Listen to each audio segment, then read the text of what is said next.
Caro ouvinte, seja bem-vindo a mais um programa Sabedoria para o Coração. Chegamos hoje ao famosíssimo capítulo 3 do Evangelho de João. Veremos do verso 1 ao verso 15 e o título da nossa mensagem é Nascer de Novo, a Declaração. Não há dúvidas de que certos livros da Bíblia são mais conhecidos do que outros. Tenho certeza de que se eu fizesse uma rápida pesquisa, somente poucas pessoas poderiam falar alguma coisa sobre o livro de Abacuque. Se nossas vidas dependessem disso, duvido que conseguiríamos citar um verso do livro de Ageu. Aposto que até mesmo um estudante da Bíblia teria dificuldades em citar um versículo de Ageu. Para aqueles que não são familiarizados com Ageu, quando lemos João 3, as histórias são mais conhecidas. Muitos já ouviram a história de Nicodemos, e muitos de nós já memorizamos, cantamos, ou pelo menos já ouvimos o verso mais famoso da Bíblia, João 3,16. Porque Deus amou ao mundo de tal maneira que deu o seu Filho unigênito, para que todo o que nele crê não pereça, mas tenha a vida eterna. Vou confessar algo. Quando cheguei ao capítulo 3 de João, pensei, esse capítulo é muito conhecido pelas pessoas. Acho que vou apenas ressaltar alguns pontos principais e tocar o barco para frente. Creio que uma só mensagem nos primeiros 22 versos já será o suficiente. Daí, quando comecei a estudar, o Espírito Santo convenceu minha mente e coração de que eu estava diante da verdade mais preciosa de todos os tempos. Como eu poderia apenas passar os olhos por cima desse texto, abordando-o superficialmente? Poderíamos agora colocar o nosso pé de pato, nossa máscara, colocar nosso cilindro de oxigênio, já que estamos mergulhando em um oceano de verdades profundas. Minha oração e esperança é que essas verdades sirvam de refrigério para aqueles que já as conhecem e tragam um novo nascimento para aqueles que ainda não creem ou não têm conhecimento. Existe uma fábula de um jovem árabe montado em seu jumento indo estrada afora quando viu um passarinho, um pardal, deitado de barriga para cima na estrada. Lá estava um negocinho pequenininho com suas duas perninhas apontando para cima. De início, o jovem pensou que o pardal estivesse morto. Mas, quando viu que ainda estava vivo, desceu de seu jumento e foi falar com o passarinho. — Está tudo bem com você? — perguntou. — Sim. — Então o que você está fazendo aí, deitado desse jeito na estrada, com as perninhas para cima? O pardal respondeu. — Você não ouviu dizer por aí? O céu vai cair. O jovem árabe riu e disse: E você acha que vai conseguir segurar o céu com as suas perninhas magrelas? Depois de uma pausa demorada, o passarinho olhou sério para o jovem e falou: Fazemos o melhor que podemos. Quero apresentar vocês a um homem que, se fosse possível segurar o céu com as perninhas das obras humanas, ele teria conseguido. João dá início à história nos fornecendo o currículo impressionante de um homem que parecia ter tudo o que era necessário. Abra sua Bíblia no Evangelho de João, capítulo 3, verso 1. Havia entre os fariseus um homem chamado Nicodemos, um dos principais dos judeus. Vamos detalhar mais essa história. Primeiramente, João nos fala sobre o fervor religioso de Nicodemos. Ele era um fariseu. De muitas maneiras, os fariseus eram os piores homens do mundo, eram frios e legalistas. Ao mesmo tempo, eram as melhores pessoas no país. Eram os homens santos que guardavam a lei, buscavam fervorosamente a pureza e desejavam ardentemente viver vidas que agradavam a Deus. Eles eram sinceros, mas sinceramente enganados. Havia mais de 6.000 fariseus no país. Eles eram conhecidos como Raborá ou a Irmandade.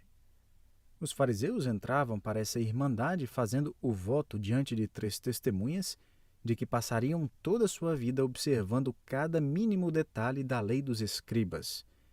E aí estava o problema.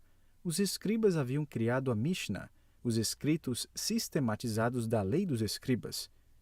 Além disso, havia o Talmud, uma espécie de comentário na Mishnah. Li certa vez sobre um rabino que passou quase 3 anos estudando apenas um capítulo da Mishnah. Uma ilustração perfeita é vista na simples lei do sábado. A Bíblia claramente prescreveu aos israelitas: não trabalhe, não carregue nenhum fardo, mas descanse e guarde o dia santo. Agora, trabalho tinha que ser definido, carregar fardos tinha que ser definido. Por exemplo, Alguém poderia pegar apenas o leite suficiente para um gole e levantar uma colher que não pesasse mais do que um figo. Eram os fariseus e escribas que discutiam se uma mulher podia ou não usar um broche no dia de sábado, se a mãe podia ou não carregar seu filho e se um homem podia ou não usar uma muleta. Essas coisas eram fardos. Mas a Bíblia disse que devemos descansar no Shabat, não trabalhar. Está claro, não é? Agora, trabalho tinha que ser definido. Por exemplo, na vida agrária, havia sido determinado que dar um nó era trabalho. Porém, um nó precisa ser definido, e ouça a seguinte definição. Abaixo estão os nós que, se o homem der no sábado, será considerado culpado. O nó de guiadores de camelo e o nó de marinheiros. O homem será tido como culpado tanto por fazer como por desatar um nó. Além disso, a mulher pode amarrar a sua touca e a sua cinta. Agora, suponha que um homem queria pegar água no poço no dia de sábado. Ele não poderia amarrar a corda no balde, pois o nó era ilegal no sábado. Entretanto, ele poderia amarrar o balde na cinta de sua mulher e então amarrar a corda na cinta e descer o balde no poço, já que qualquer nó associado à cinta da mulher era considerado legal. Só temos uma palavra para isso: misericórdia. Era algo ridículo, mas esses eram os homens que haviam se comprometido à inconveniência de guardar milhares de leis a fim de agradar a Deus.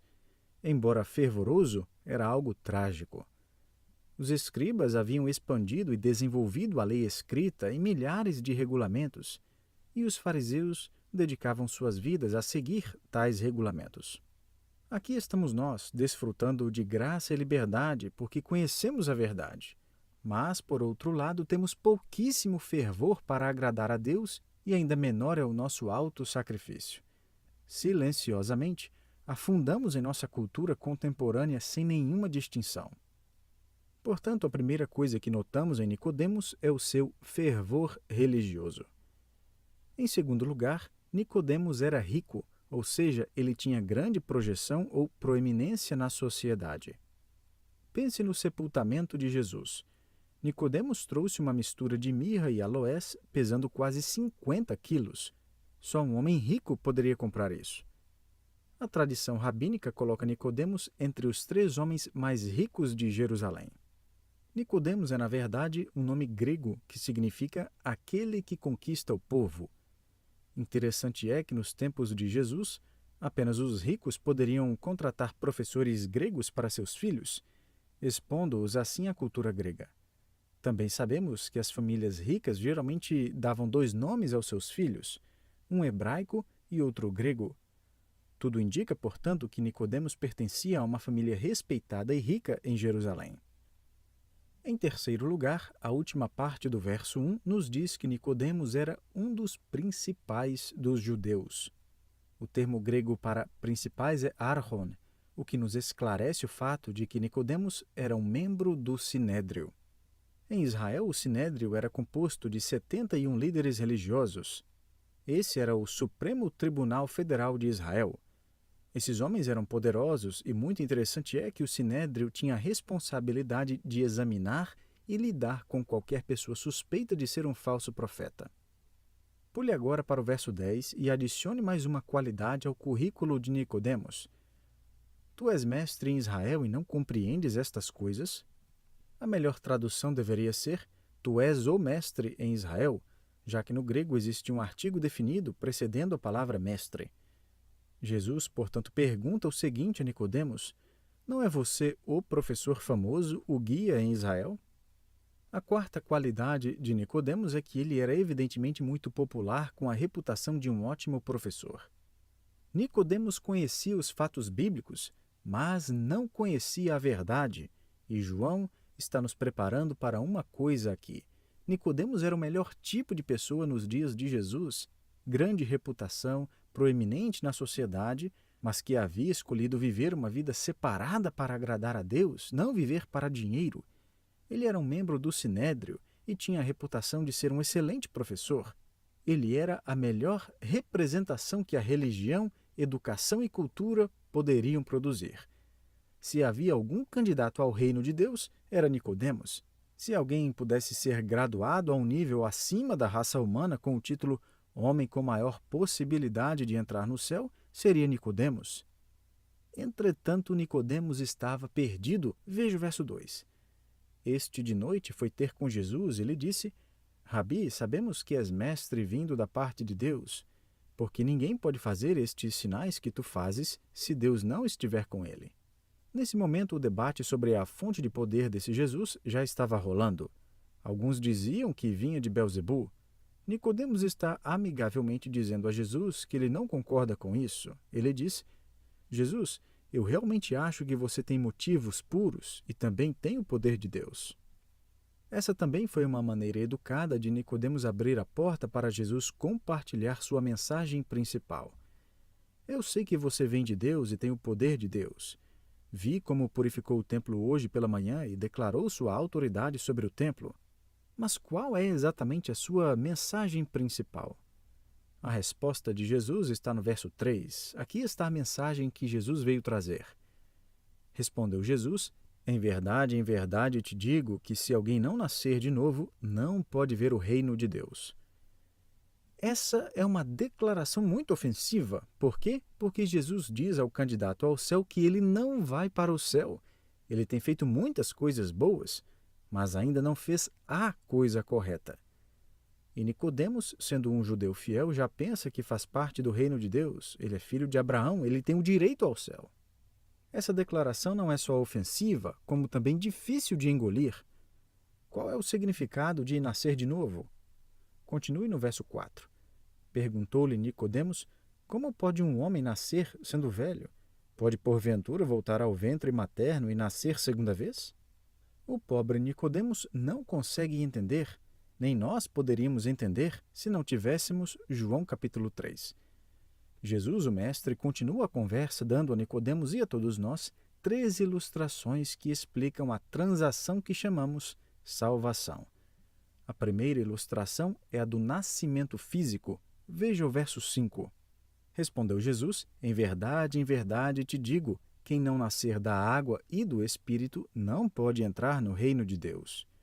Mas não pare no verso 5, leia o verso 6 também. O que é nascido da carne é carne, ou da água, e o que é nascido do Espírito é Espírito. Agora, qual é o significado de nascer da água? Nascer da água é uma referência à purificação da antiga aliança, purificação da palavra, o agir do Espírito Santo, João Batista e seu batismo de arrependimento, necessidade de batismo na água. Qual é o significado dessa expressão? Deixe-me falar rapidamente sobre o último, a necessidade do batismo na água. Jesus não está dizendo que o novo nascimento ocorre por meio do batismo nas águas. No Novo Testamento, o batismo está ligado à morte e não à vida.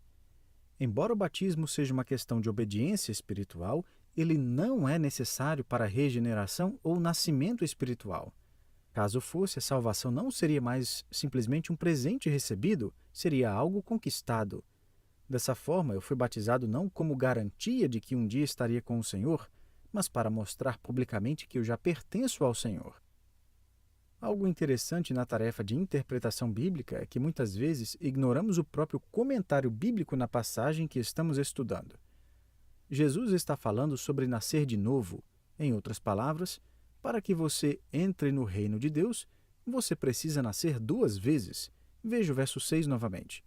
O que é nascido da carne é carne. Esse é o nascimento natural, o nosso primeiro nascimento. E o que é nascido do Espírito é Espírito. Trata-se agora do nascimento sobrenatural, o segundo nascimento. Na analogia de Jesus, o nascimento da carne ou natural corresponde a nascer da água. A expressão grega é exhudatos, que traduzido significa de dentro da água.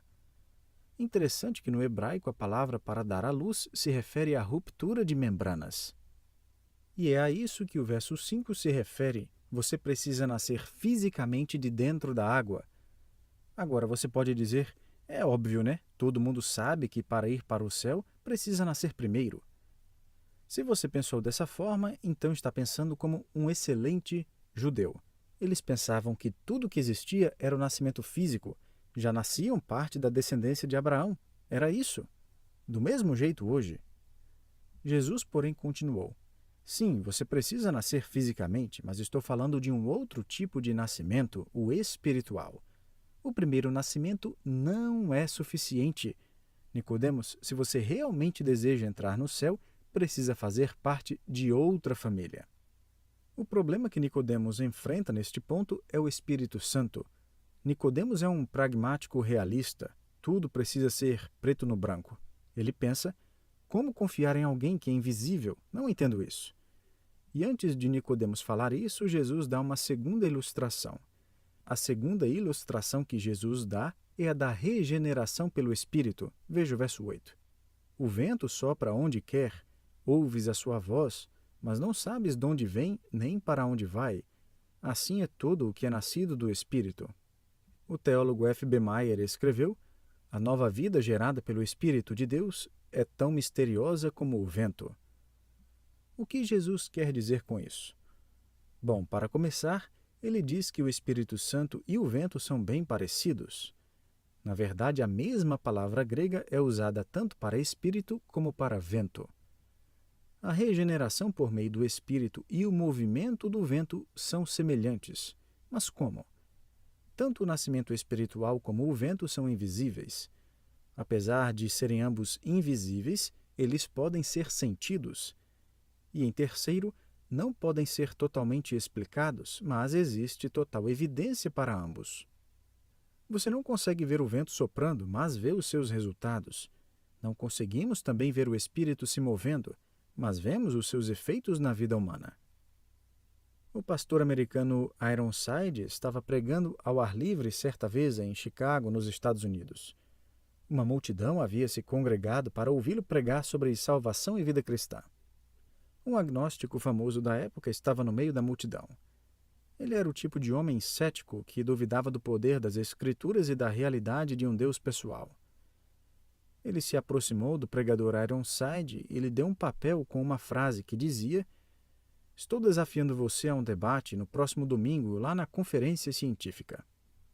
Ironside leu alto a frase e disse ao cético: irei sim e debaterei com você a respeito da realidade da vida cristã se você fizer apenas uma coisa. Garanta que levará uma pessoa de sua esfera de influência, uma pessoa que até o momento em que ouviu a sua palestra científica agnóstica era desencorajada e derrotada na vida, que não sabia para onde ia nem no que acreditar. E esse indivíduo, após ter ouvido sua palestra, disse: creio no que você está dizendo e agora viverei minha vida à luz disso. Leve uma pessoa que, depois de ter ouvido você, teve paz em sua mente, vitória sobre a tentação e encontrou o propósito para a sua vida. Leve uma pessoa assim e eu debaterei com você levando 100 comigo. É dito que o cético virou-se e foi-se embora. Meu amigo, o argumento inquestionável a favor do cristianismo é o próprio crente. Um crente vivendo sua vida sob o poder e controle do Espírito Santo.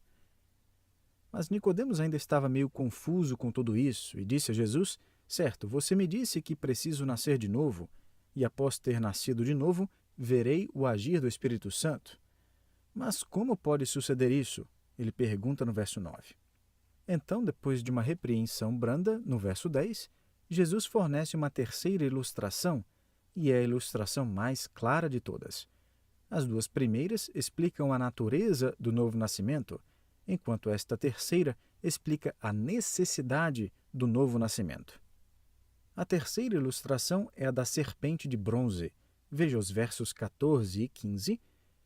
E do modo por que Moisés levantou a serpente no deserto, assim importa que o Filho do Homem seja levantado, para que todo o que nele crê tenha a vida eterna. Esses versos nos levam de volta a uma das histórias mais singulares do Antigo Testamento. No livro de Números, vemos os israelitas em rebelião contra Deus. Deus, então, envia uma praga de serpentes mortais. Elas foram chamadas de serpentes abrasadoras porque o sintoma da picada era uma quentura elevadíssima, ou seja, uma febre muito alta, que levava o indivíduo à morte. O povo clamou a Deus pedindo misericórdia, e Deus mandou Moisés fazer uma serpente abrasadora, fixá-la a uma haste e estender essa haste no meio do acampamento dos israelitas. Aqueles que olhassem para a serpente seriam curados. Simples assim. Agora, por que não um remédio? Por que não exigir que eles desenvolvessem a cura? Porque se assim fosse, o povo estaria realizando algo em prol de si mesmo, satisfazendo cada desejo do coração, trabalhando com suas mãos por sua própria cura. O fato de que Deus não os mandou fazer um remédio indica que não existe nenhum remédio humano para a cura do pecado. Caso Deus mesmo não interviesse, o resultado do pecado seria a morte do povo. Donald Grey Barnhouse escreveu: nesse tipo de religião de nossos dias, creio que as pessoas se apressariam para fazer parte da Sociedade de Exterminação das Serpentes Abrasadoras, conhecida como César. Haveria crachás, cartões de propaganda, cartões de votação contra as serpentes, secretários para as diferentes unidades da sociedade, bem como passeatas a favor do movimento. Também existiria um escritório para a publicação de um periódico semanal com relatório de progresso do serviço. Certamente haveria também fotos das milhares de serpentes mortas pelos membros e trabalhadores fiéis do grupo. Todos eles trabalhando fervorosamente, tentando, por meio de seus esforços humanos, vencer a picada do pecado dada pela serpente.